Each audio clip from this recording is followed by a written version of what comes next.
On How It's Made, we usually stick to the show's title and show you how products are manufactured.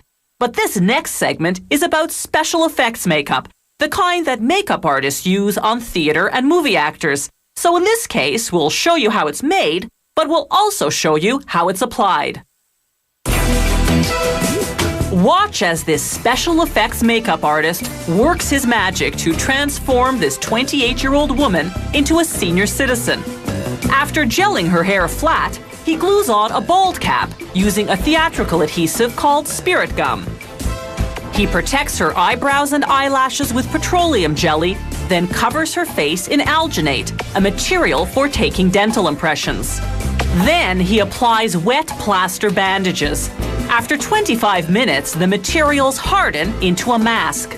Now he lines it with plaster. In a half hour, the plaster hardens into a perfect replica of the woman's face. Like putting non-stick spray on a baking pan, he coats the model in a release agent. Then, using professional-grade plasticine, he begins to sculpt an elderly face. He smooths out the wrinkles with strong rubbing alcohol so they'll look realistic. He uses a bumpy rubber pad to give the skin an aged orange peel texture. The finished sculpture sits in water for 2 to 3 hours. This activates the release agent, detaching the plasticine from the plaster underneath. Now the artist carefully cuts the sculpture into sections.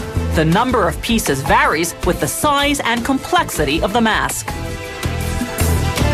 Now he can finally start producing the mold he'll use to cast the old lady face mask. First, he takes a thin plaster impression of each piece. Then he coats the impression in plaster to make the positive half of the mold. Once it hardens, he applies the plasticine piece to space the depth of the mold cavity.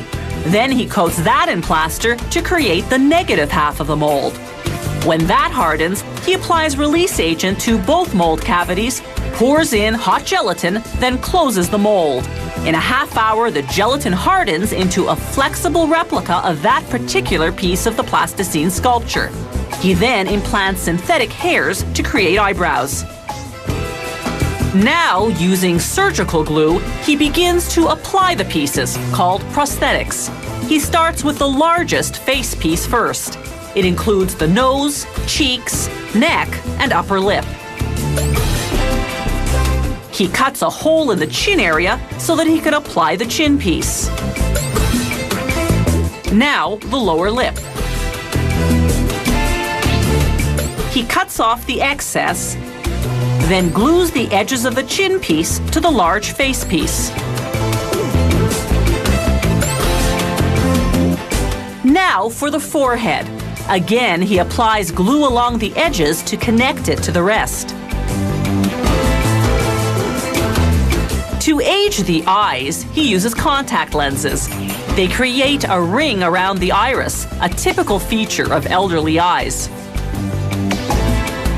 Using tweezers, he applies eye bags, again gluing the edges to the rest of the mask.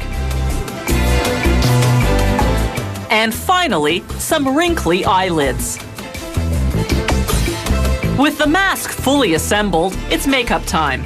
Using a toothbrush, the artist sprays it unevenly over the mask, then smudges it with his fingers. This technique creates a realistic look because the human face, aged skin especially, has color variations. Using a very thin brush, he accentuates some wrinkles by creating depth with a darker color. Now, some freckles and age spots.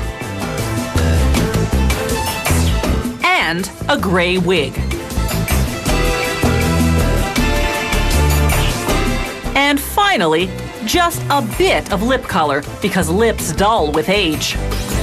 All this takes an experienced makeup artist about a month of work, and such expertise doesn't come cheap.